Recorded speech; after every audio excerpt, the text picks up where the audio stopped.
Hey, what is good, friends, and welcome back. I have a special guest with me. You know the man, DX7. What's up? Good. How are you, man? I'm fine, thank you. I wanted to make this video. It will be a podcast type of video where we talk, and the subject is important, I think, about the cheating situation and the fairness of the battlefield and the account sharing. Where is this game heading? Is it heading in the right direction? And to do also a follow up on the mail that Lit sent last September that they would enforce cheating. Are they really doing it? So this is what we're going to talk about. DX7, tell me, what is your definition of cheating? I'll kind of break it down into a couple pieces. Warpath is a different kind of game than a lot of people play, first-person shooters and whatnot. So, if we look at those games and we define cheating as like aimbots, modifications of the game clients, things like that. And then in the mobile side of things, there's cheating like modifying game clients to give yourself free gold and free gems. But I don't think any of those things are issues we see in Warpath, or at least it's not observable. So my definition of cheating for Warpath specifically really is around account sharing, which creates an unfair gameplay experience. And the way I look at it is kind of an analogy to sporting events where two teams come to the field, and it requires one physical human being per position on the team. Both teams have an equal number of players, and that's what I would expect from the Warpath experience. And so my definition is basically cheating is defined as one human being able to automate and control a large number of accounts on a single device against a team that is playing fairly with one person per account, which is a much more challenging way to play the game with the necessity to coordinate, communicate with multiple people versus one person doing that all on their own, just in a digital environment through emulation like BlueStacks and Mimu and things like that. That's much easier to play the game. And I would say from your videos and other videos I've seen where you guys have talked about this in the past, the best example is people using multiple accounts to control the Air Force, right? Is a very obvious thing that we see. So that's kind of my definition. And then the secondary part of that, other than just controlling the accounts, is the ability to emulate as one single person on device allows people to continually click the train button on all these different accounts. So there's just this constant stream of reserves where a team playing fairly, literally people donate their troops, they log off, and then they have to actually get a ping on Discord typically to log back in and retrain their troops. And it's just those two gameplay experiences, there's just such a disparity in the outcome of Theater of Conquest. Right. So they expect that that technique has the goal to crush the enemy as soon as possible to gain a significant advantage. Because on the long run, if let's say you control multi-account that is auto feeding, auto training, in the end of the day, you're also wasting reserves. So it has to produce some sort of result early in game, I guess, when the conquest starts. Uh, game, I mean, account sharing is not new. It was not really popular, I believe, at the beginning of Warpath. But then when we Lilith introduced the reserves pack, right? And all those buffs, all those mega whales that would be online 24 hours 7, that we felt the effect. I mean, you before those whales, they were strong. They were not a problem because eventually they would have to go to sleep. And that would create a balance that would maybe open a window of opportunity for you to gain the advantage on the battlefield. But what happened is when this mega powerful player is always online, then it gets difficult to cope with.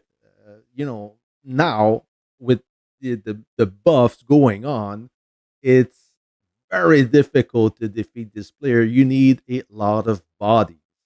So the problem is compounded with those mega whales and the fact that they are always online. And we suppose that they are also accounts being controlled, many accounts controlled by a single player.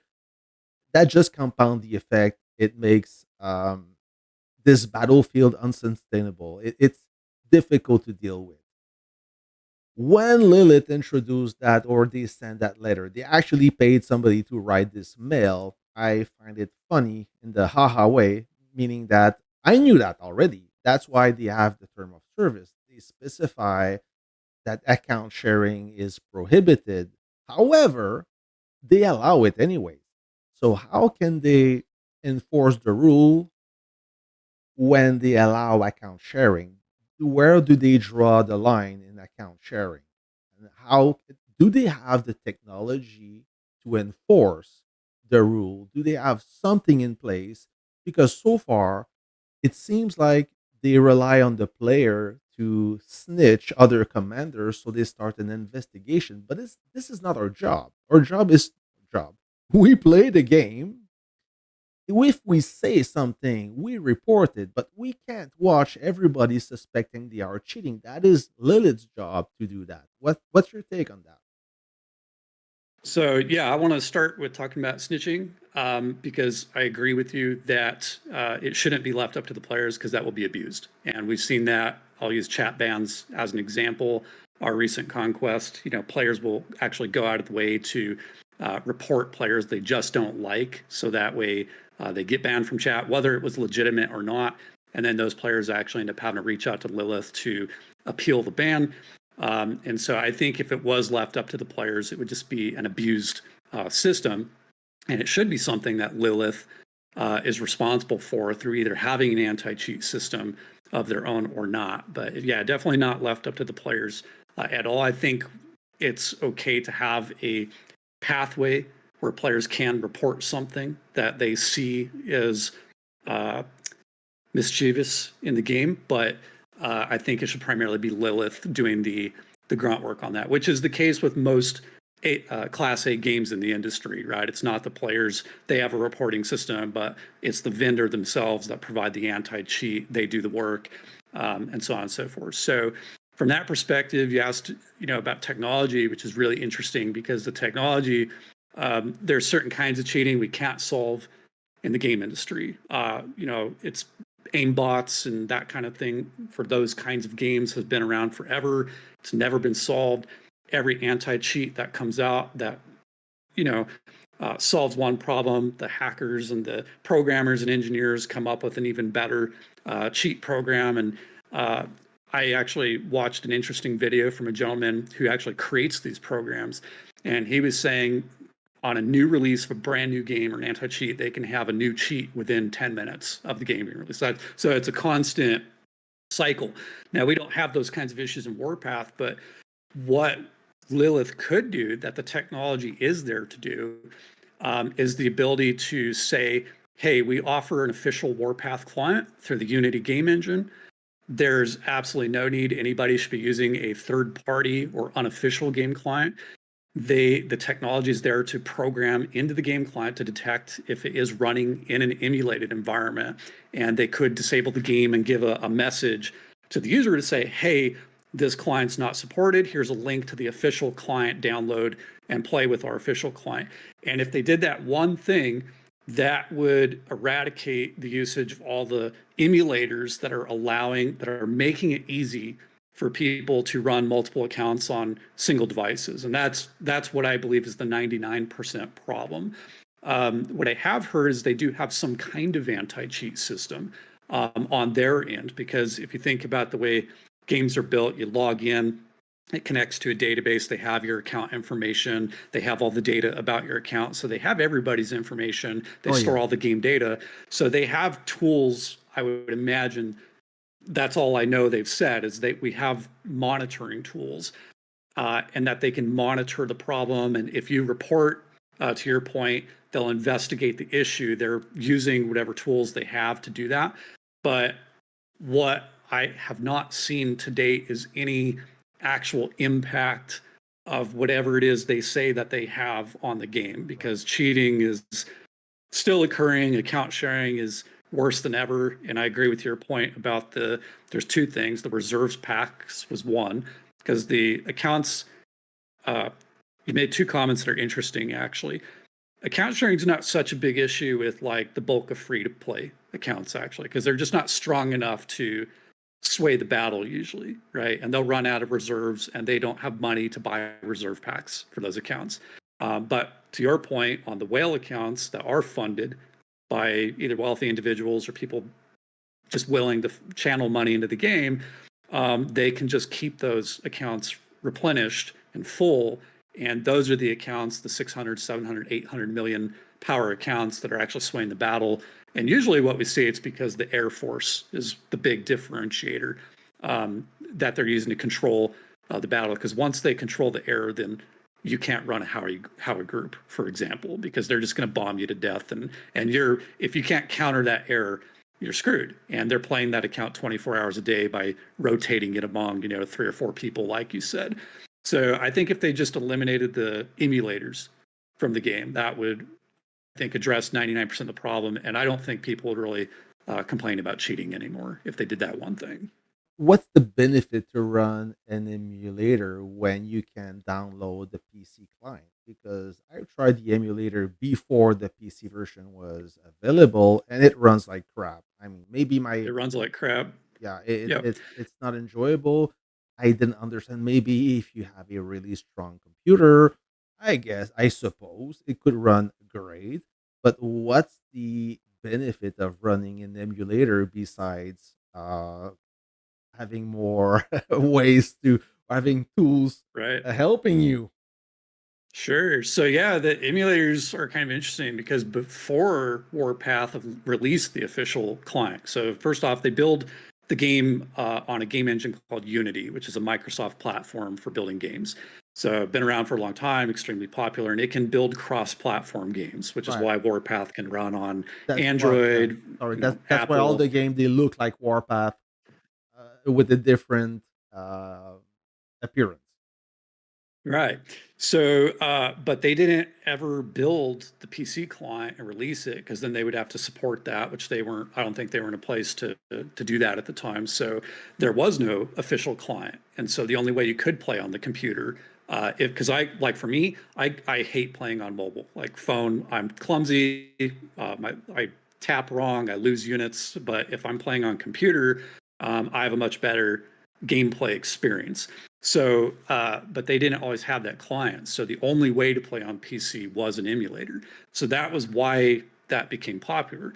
But what happens is once people realize that you can do that, then they find that there's features of the emulators, auto clicking, macros, things that you can do to automate gameplay.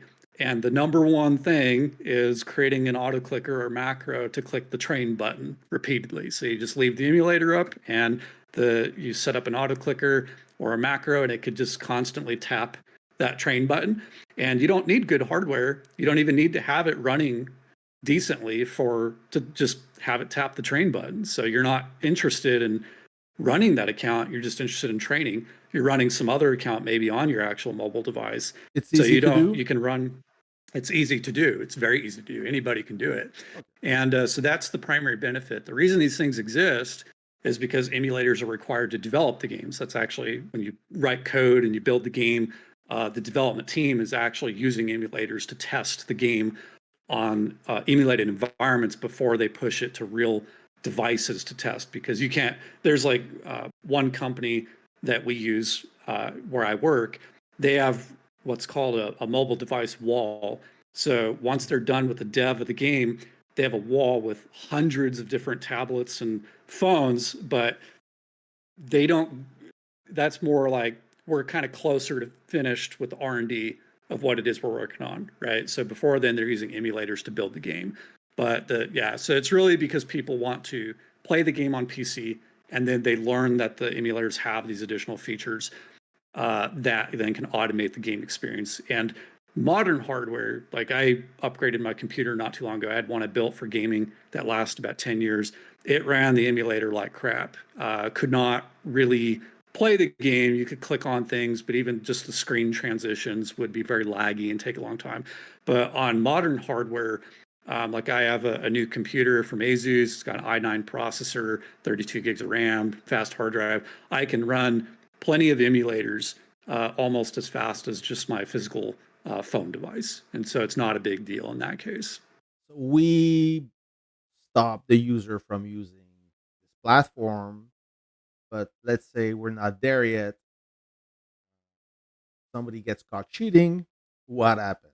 I mean, I'm not a huge gamer. Warpath is the only game I play, but I'm no stranger to game either. I know that, let's say somebody got caught cheating on Call of Duty, he would get banned for life. He couldn't install the game, or he couldn't play the game again. Hardware ban, I believe, or IP ban, whatever the case may Yes. be. It was taken very seriously, and it was not broadcast, but it was published that this user got banned. So it would on the wall of shame, right? Uh, Yeah. I don't believe it's the case right now. I mean, they were those four players from Server 30 that got banned for life. Made some content about this, but I realized that later on, I learned later on that they were not banned for cheating. They were banned because they caused financial damage to the company. They were making fraudulent transaction. Uh, Oh wow. yeah. So I Yeah, that's feel a whole like different thing. yes, that's a different thing. So I feel like when you play with the money, the ban is severe, but when you cheat or auto train, those players they get banned, but they're back. So, I mean, Interesting. I Yeah, I feel didn't know like that the about issue those is not. accounts. Yeah, I feel like this. The issue. I mean, the intention is good, right? But there's no action, and when there's action, the consequence is very small. I think there's some room for improvement here. What do you think? Yeah, I agree. I mean, yeah, most games, I'll use Battlefield as an example. I played Battlefield pretty avidly in the past. And yeah, so, there's a reporting system. So you can open up the game chat and report a player's ID and give a reason, right? And that would go off to the game company, EA or DICE at the time, and they would investigate that. And generally, they would, there's an anti cheat client that they have for the game. Uh, the goal of those is to really prevent the cheating in the first place.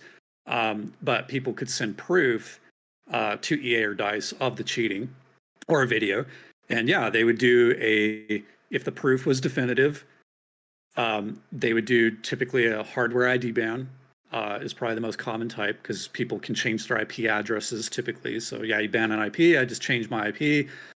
And the issue with IP address bans is if someone else gets assigned that IP from their ISP, well, sucks for them. But so yeah, typically it'd be a hardware ID ban, and those players, if they wanted to play the game again, they would literally have to buy another copy of the game, and possibly even change their hardware, right? Because you could ban the account. You could say, if DX7 gets banned, we're just going to ban that account. I could go buy another account, create another one, and play the game that way, right? But that costs me money to do that. So hardware ID bans, well, I'm not going to go buy a whole new computer, right? Because I got caught cheating. So yes, that we don't see any of that in Warpath. It does seem to me that even if you can provide proof, which is difficult to do in Warpath, I would say, um, but if you can, the best we get is we'll investigate it. And I personally have some experiences where I've reported some information to Lilith, and they've actually done the investigation, like right then and there in the support chat. They gave me a time. Hey, we're going to get back to you at 10 UTC, and they come back and basically say we didn't find anything, and that could be the case, right? Yes. Because I can't prove it. I'm just saying, hey, this looks pretty damning, but there are cases where there's definitely cheating going on. Uh, and yeah, I don't, it doesn't seem like there's any actual consequences to violating their terms of service in any way, shape, or form right now.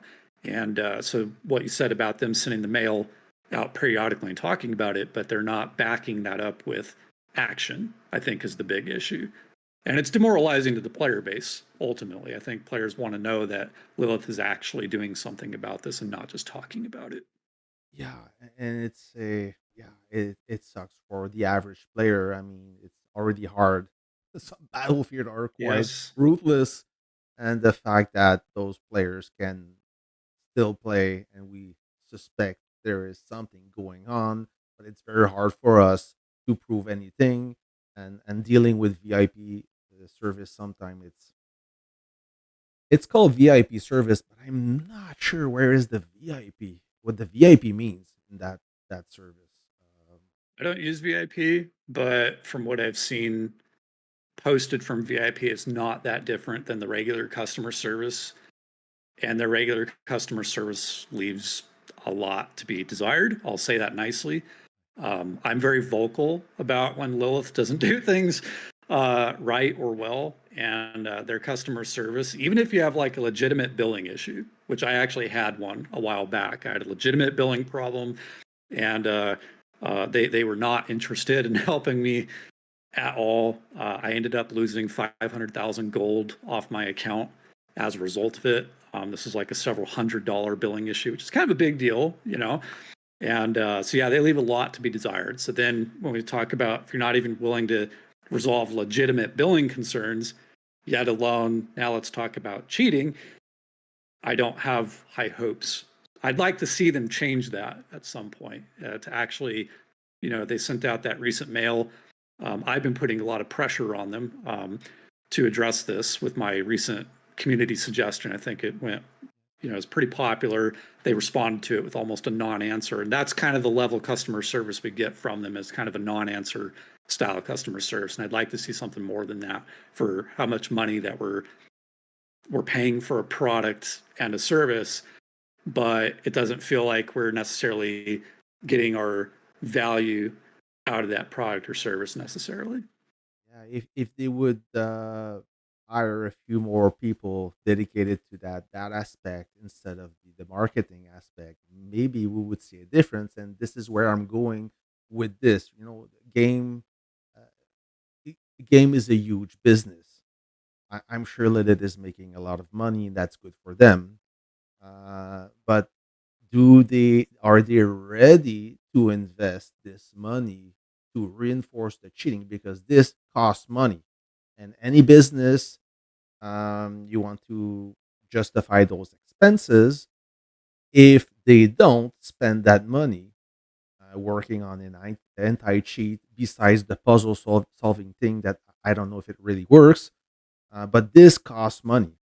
And if they don't put action, uh, will eventually the mid spenders stop playing the game, and then it will hurt Lilith's income if there's less downloads and if there's less transaction, because either way they will lose money. Yeah, I think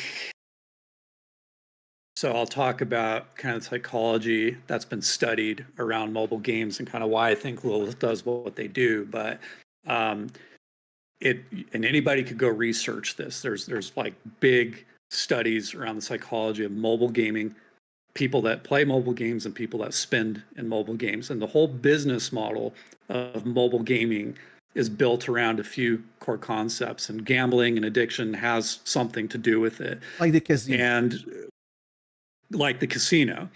So you have a very small percentage of the player base, let's just call it 1%, whether that's right or wrong, but you have a very small percentage that represents 99% of the spending into the game. So that's their income stream that they're getting. And these aren't wealthy people. There are wealthy people. I've met some wealthy people in Warpath, but the large percentage of that are not. They're just your average everyday Joes. They work a normal job, but they spend a lot of money on entertainment, sometimes more than they should. But that's where the income stream comes from.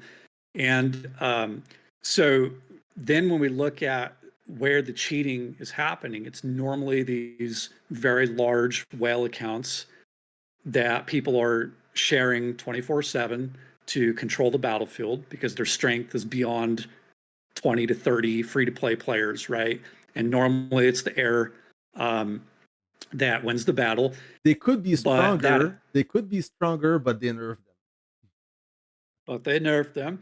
But that is where the money is coming into Lilith from, is that account. So when we talk about why is it maybe not being addressed, I think it does maybe have something to do with, well, if we ban that account and resolve that situation, one, no more money. it's not that account that's actually like it's shared, but that's not the owner of the account is not necessarily the person accessing the account and running it. So that's a complicated situation. And then if they decided to ban the account, they are effectively just cutting their income stream off.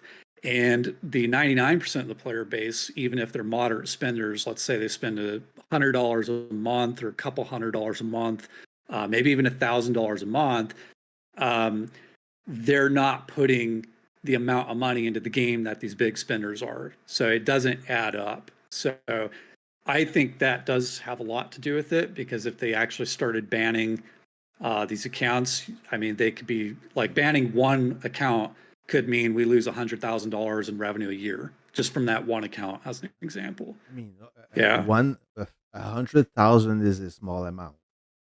Okay, I've In seen this game, it's a players. small amount. I've seen Yes. players spend over $30,000, not pesos, USD, on a single base skin, and that base skin Gunning to the doesn't. top. Yeah, that base skin Yep. doesn't cost any money to build. Well, there's a designer behind it, but it doesn't. There's no Yeah, material. so let's say it does cost 30,000 to make, right? Because you got to pay the 3D modeler, you got to pay the texture artist and all that. But they sell that to, once it's done, so our cost is 30 grand. Well, we're gonna make $1 million off that 3D model, Oh yeah, because 1,000 players are gonna spend fight five for it. thousand dollars, to get that skin across 100 different servers, right? And some people will spend thousands of dollars to not even win the skin, right? Yes, the They'll worst try part. and, Yes, and fail because somebody else paid more. you So you yeah, have to it's commit to it. If you don't, then you it's a hard hit. But I believe that they have the funds to take this issue seriously. But why aren't they not? Or maybe they are, and we don't know. It's well, that we're was left part in of the my dark here. feedback. Yeah, that was my question to him. It's like, so I don't have it up, and it was kind of long, but I kind of put a lot of pressure on him with my suggestion. I basically said, hey, I want the Lilith producer, who's actually the decision maker. So people harp on the dev team all the time. The dev team doesn't make the decisions. They have some say, Yeah. but they're the builders generally, right? So the producer, and I'm pretty sure that the producer we have now, I can't confirm this, but I talked to, I think it was it Derek at the time, or no, Kevin, Kevin. um, when the whole super weapon fiasco happened with the super blimps, as I like to joke. um, I'm pretty sure they had a change in their producer. I can't confirm that, but I feel like I had a conversation with Kevin, but that could be wrong. But anyway, it's the producer that really is the decision maker on what happens and what gets built in the game, the roadmap, the direction, and all that. So what I was really putting pressure on Lilith to say is, hey, if you're doing something, like, I'd like to know why you are allowing these third party clients now that you have an official client. Like, that's a big question mark, because there is no logical reason why players should be connecting to the game through these emulators anymore, right? We have an official client. So then the You're question is not like, hurting anyone by forcing them to download the client. You're not taking right, anything away from shutting down the emulator. no, actually, it's better for them, because now they have fewer support issues, because all the issues with the game are just one client. They don't have to troubleshoot with people. Oh, hey, my game's not working in like emulator XYZ, right?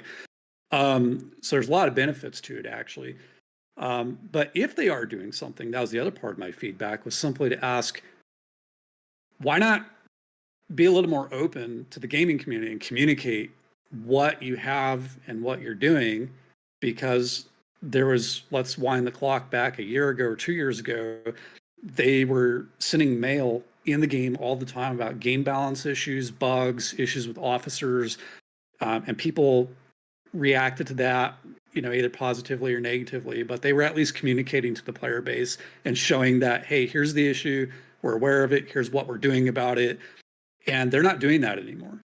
It's been like dead silent since super weapons happened, which I think probably has something to do with that as well, because I'll tell you, it's pretty rare for a software company to actually revert a feature out of their product like that, because when they did super weapons, I guarantee you that cost them a few $1 million to build, Oh yeah, and they just had to pull it out. But since then, they've been silent. There's been a few things that they've mailed about, like the Raven charging. They finally addressed that. If there was a bug recently with the new update about the you actually showed it in a video Yeah, the truck thing. uh, the truck thing, and but what I'd like to know is if they have something that they are doing about cheating and account sharing, why not just give some confidence to the player base that they're doing that thing? They don't have to share everything about it, At but least it would rebuild the trust. Bad exactly. word, maybe. Because right now you have a lot of players that are uneasy about the changes in the game anyway. People are willing to put up with cheating to an extent because okay, if an alliance is actually sharing a bunch of accounts and let's say they're zerging with auto training, okay, you get a fun fight out of it, right? You're going to lose because you can't compete with that, but you still enjoy the game, and so people tolerate it. But with everything else going on in the game, there's so many negative emotions players are having right now that cheating now pushes it over the top and they're like, I don't want to deal with this anymore. So like it's like Navy came out, not sure how people feel about that. And on top of that, hey, cheating has been ongoing. The game's crashing all the time for a lot of different people. And nothing seems to be getting addressed. And eventually players quit. And I'm actually, we have a bunch of people in our alliance that are actually preparing to leave the game as a result of a lot of this stuff, actually. So, if we could have a producer or somebody from Lilith in an interview, that I think would be beneficial to them. If I want them to be in one of my video or your video. I don't know, but at least have a presence. So I'm sure a lot of you have questions to ask them. I do, and that would rebuild the confidence, the trust in Lilith, and also that would maybe increase the retention rate of the player. I think Warpath could become as popular as, say, a Command and Conquer title, which was an extremely popular series of games up until Electronic Arts purchased Westwood Studios, and basically it went downhill from there. And now Command and Conquer is a non-existent franchise, effectively. Um, but I think Warpath as a game is very comparable to that type of game. And given that it's played on PC and mobile, cross platform, they could make it a lot bigger because Kevin had shared it with me. I'd asked for some demographic information. This is about a year ago about Warpath. And the information basically was like the number of players by region. And so Vietnam was number one, and it had on the order, it was like a couple million accounts just from Vietnam.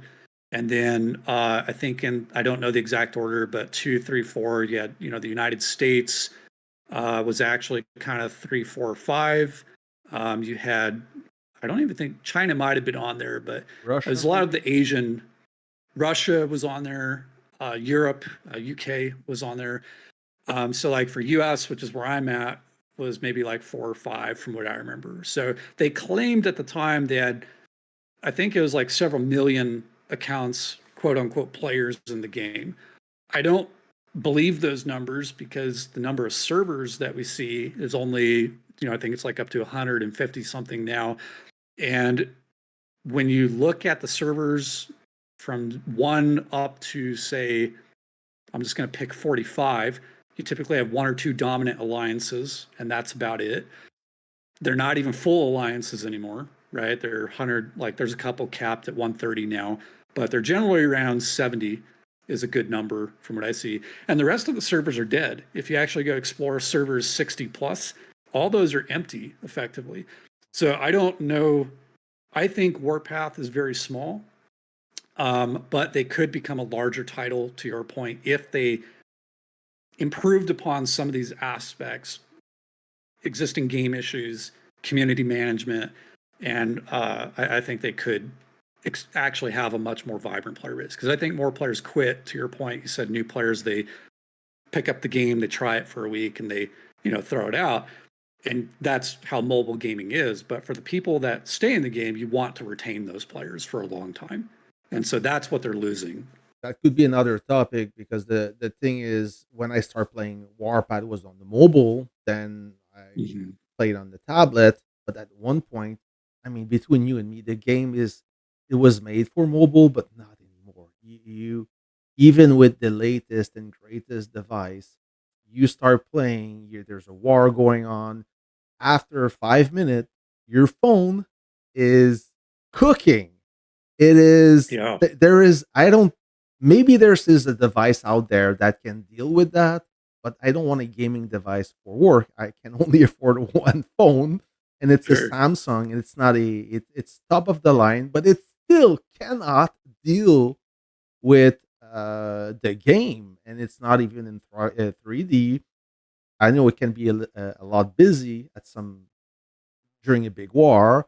But I mean, is there a way they can improve that besides the light mode? Between you and me, light mode kind of It it, sucks, it, but it and even in light mode, it still overheat. So, but that could be another topic. But what I'm trying to see here is it doesn't make sense to buy a PC if you want to enjoy the full Warpath experience. yeah, but it's kind of the games has kind of evolved beyond a mobile game. Was kind of what I was alluding to with the. It's kind of become something more like a Command and Conquer, which requires good hardware to run effectively. Mobile gaming in general has evolved a lot over the years, where now you have very rich 3D games on mobile. You never had that even 5 years ago, just because the technology has changed. Um, so, it's funny that you mentioned that because I think it was 2 years ago when they actually had a bug in the game that was making it overheat because it was hammering the CPU of your phone too hard. I actually ended up, just so I could play the game, I ended up having to buy a mobile phone cooling device just so I could play Warpath at the Yeah, time. I was a big fan that you attached to the back of it, and they fixed that. But yeah, it's kind of challenging. Warpath is a 3D game, actually. I don't know if people know that. There's it 2D is. assets in it, Huh. but yeah, it is actually a 3D game. The base and the units are actually 3D models built with Unity, and you could look up Unity as a game engine. There's some very Class A titles out there built on that game engine now. So yeah, it's evolved quite a bit since when Warpath even first came out. Before there was Air Force, um, it was just ground units. Now the wars are bigger, and what's funny too is they keep making the maps bigger as well, which is interesting. Like Moscow is not that big of a map, and then Rome and New York are pretty big. Like and people don't realize it. But like even the size of the villages is pretty substantive Yeah, from some of the especially in earlier Rome, maps. yes, village are huge now. But when you look at the Warpath 3 years ago and today's Warpath, I mean, the amount of stuff moving in Yeah, frame is uh, no wonder why no phone can deal with that. It is, I mean, the heat issue and also the battery issue. You play for 1 hour, you're done. Your yep. battery is gone. So the rest of your day, I mean, you shouldn't be playing at work, but you should be able to play for more than 1 hour on mobile. Yeah. So Well, the work thing is actually funny because a lot of people do play at their jobs. I I don't know they particularly do. have a job where Okay. I can do that. My phone's down and I'm, completely focused. But a lot of players actually play while they're at work because they have a type of job where maybe there's not a lot going on at any given time and they can play. Um, but going back to even like the account sharing stuff too, that's I think something to highlight is people that most people that play the game go to school, go to work, they've got family, they've got friends. You're playing, I think, like somewhere between 1 to 4 hours a day is probably pretty typical of your average player. Anybody that's playing more than that, maybe except for like on the weekends, is probably like more of a hardcore gamer. But I think that's going back to some of the account sharing stuff. Why it's so hard to deal with that problem in the game is because when you can account share for 24 hours of the day and your typical player on the other side only can play 2 to 4 hours a day. There's no comparison to that, No, right? there's no And comparison. Warpath requires a time commitment just to sit there and burn a village for 45 minutes of your day, and you've got to burn 10 of them to make any progress. It's kind of a big deal. It is very serious. You can take this seriously and spend a lot of or waste a lot of time in the game, and also most of those whales account. if they're owned by a millionaire or a rich businessman, most of the time those people, they don't have time to play unless they won the lottery, or I don't know why they inherit a large amount of money. But if you, I remember one of the player in S21, he's a doctor. He doesn't have time to play. He never have time to play. He Right. play for 1 hour, then it's done. He doesn't talk. He doesn't do anything. For him, it's a way to release the steam, enjoy the game, and that's why they share, because those accounts, they need to be worthy on the battlefield, so they share it. Many, there's two, three, four drivers on that account, so they run the account 24 hours 7, and the owner just finance it and buy diamonds so the account can Yeah. mow They just have enough everybody. money to do it, I guess. That's They interesting. don't have the time and they have the money. You have to pick one. All right. Anything you want to add? No, I think that was a good discussion about the topic we were interested in bringing to the community. I think it, Lilith, hopefully they watch this. I know they watch some They of our do. content. I'll make sure they They watch. need to watch it. They need to listen to it and give us something more substantive than a non-answer on some of these issues. Just a little bit back to the community would go a long way. That's it for today's friend. I hope you enjoyed the video. Please, I give the credit to DX7. He accepted to make this video. I will link his YouTube channel in the video description. Give him a shout out. And if Lilith, you're watching this, we would appreciate to have somebody in the video so we can have a little talk.